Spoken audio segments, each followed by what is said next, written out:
E71 мэрэгжлийн ажил мэргэжлүүд. Таны эзэмшсэн мэргэжил болон хийх ажлын үүрэг 52 мэргэжлийн ангиллын аль нэгэнд тохирч байна. Хэрэг та Солонгост их сургууль төгссөн, удахгүй төгсөх гэж байгаа. Эсвэл одоо D10 визээр ажил хайж байгаа бол ийм асуултыг өөрөөсөө асууж байсан байх. Хэрэг Солонгос компани намайг ажилд авбал би E7 нэг мэргэжлийн ажилтны виз рүү өөрчилж болох уу? Гэхдээ E71 нь зөвхөн компани таныг ажилд авахыг хүсснээр шууд авч болдог виз биш юм. Хамгийн түрүүнд шалгах зүйл бол компани нэр биш. Хамгийн түрүүнд шалгах зүйл бол таны эзэмсэн мэргэжил болон хийхээр төлөвлөж буй ажлын үүрэг E7 нэг мэргэжлийн англи дотор тайлбарлагдаж чадах хэсэг юм. E71 нь ерөнхийдөө хоёр бүлэгт хуваагдана. Удирдах албан тушаалын англи болон мэргэжлийн ажил, мэргэжлийн англи. Удирдах албан тушаалын англивч мөн E7 нэгд бартдаг боловч ихэнх D2 оюутан эсвэл D10 ажил хайгчдын хамгийн түрүүнд орох чиглэл биш юм. Энэ видеонд бид D2 оюутан, D10 ажил хайгч болон удахгүй төгсөх хүмүүст илүү хамаарах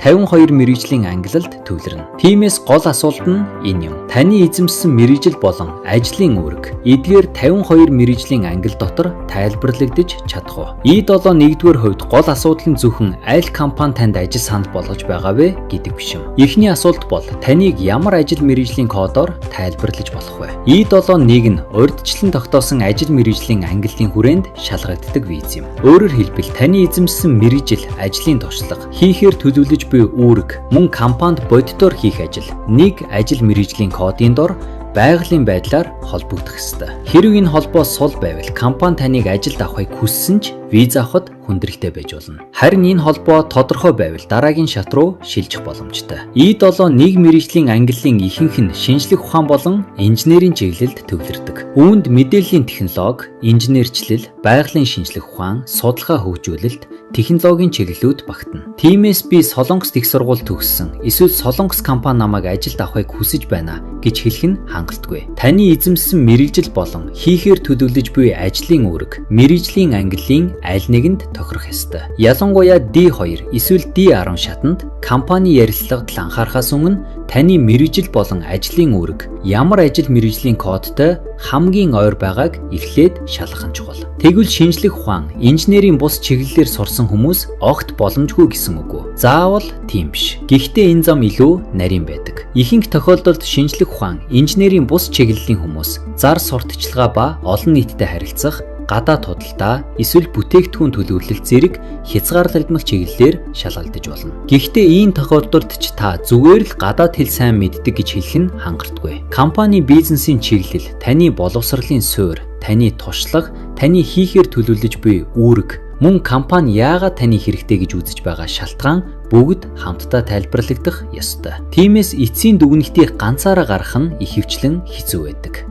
Хэрвээ таны гадаадаас урьж байгаа бол эсвэл таны виз өөрчлөх асуудал гадаадад авсан боловсрол дээр үндэслэн шалгагдаж байгаа бол таны боловсрол болон ажлын туршлага хоёулаа чухал болно. Хэрвээ та бакалаврын зэрэгтэй бол эзэмсэн мэргэжлэгтэйгээ холбоотой дор хаяж 1 жилийн ажлын туршлага маш чухал. Хэрвээ та магистр болон түүнээс дээш зэрэгтэй бол ажлын туршлагын шаардлага илүү уян хатан байж болох боловч таны ажил болон ажил мэргэжлийн кодын хоорондын холбоо заавал баталгаажих шаардлагатай. Харин таны хэрэг голчлон ажлын туршлага дээр үндэслэн шалгагдж байгаа бол тухайн салбарт дор хаяж 5 жилийн холбогдох туршлага чухал болж болно. Тиймээс гадаадаас өргөдөл гаргаж буй хүний хувьд зөвхөн диплом өөрөө хангалттай биш. Таны мэргэжил, туршлага, хийхээр төлөвлөж буй ажлын үүрэг бүгд хоорондоо нийцэж байх ёстой. Солонгос их сургууль төгссөн хүмүүсийг гадаадаас өргөдөл гаргаж буй хүмүүсээс өөрөө шалгадаг. Ерөнхийдөө Солонгос их сургууль төгссөн хүний хувьд ажлын туршлага гол хүчин зүйл биш. Гэхдээ дэд бакалавр буюу коллежийн зэрэгтэй төгсөгчдийн хувьд эзэмсэн мэргэжил болон E71 мэргэжлийн ангилал маш ойр. Бараг нэгийг нэгээр нь таарах шаардлагатай байдаг. Тиймээс энэ зам амаргүй байж болно. Хэрв дэд бакалаврын зэрэгтэй төгсөгч E71 мэргэжлийн ангилалд тодорхой тохирохгүй бол зөвхөн E71 дээр зүтгэхийн оронд E7 энэ зэрэг өөр визийн замыг хамт шалгах шаардлагатай байж болно. Гэхдээ энэ нь мөн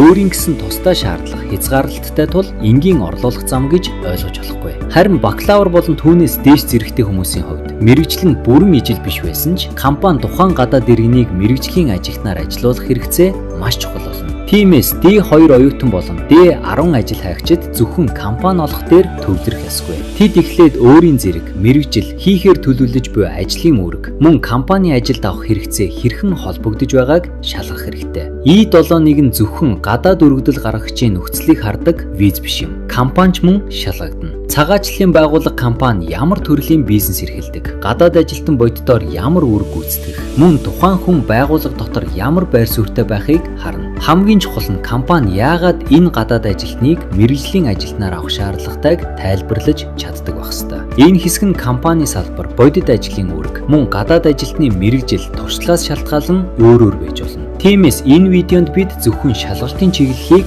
авч үзэж байна. Гэхдээ гол санаа нь энгийн. Компанийн бизнес, гадаад ажилтны мэргэжил ба туршлага, хийхээр төлөвлөж буй ажлын үүрэг, мөн ажил мэргэжлийн код бүгд нэг тодорхой логик урсгалаар холбогдох ёстой. Одоо нэгтлэн дүгнэе. E7-ыг мэргэжлийн англи нь зөвхөн компани таныг ажилд авахыг хүснээр авч болдог виз биш юм. Эхлээд таны мэргэжил болон хийхээр төлөвлөж буй ажлын үүрэг 52 мэргэжлийн английн хүрээнд тайлбарлагдаж чадах хэсгийг шалгах хэрэгтэй. Дараа нь та ямар төрөлд хамаарахыг шалгах хэрэгтэй. Гадаадас өргөдөл гаргаж буй хүн үү? Солонгосын их сургууль төгссөн хүн үү? Дэд бакалаврын зэрэгтэй хүн үү? Бакалавр болон түүнээс дээш зэрэгтэй хүн үү? Эсвэл ажлын туршлага шаардлагатай тохиолдол үү? Эцэст нь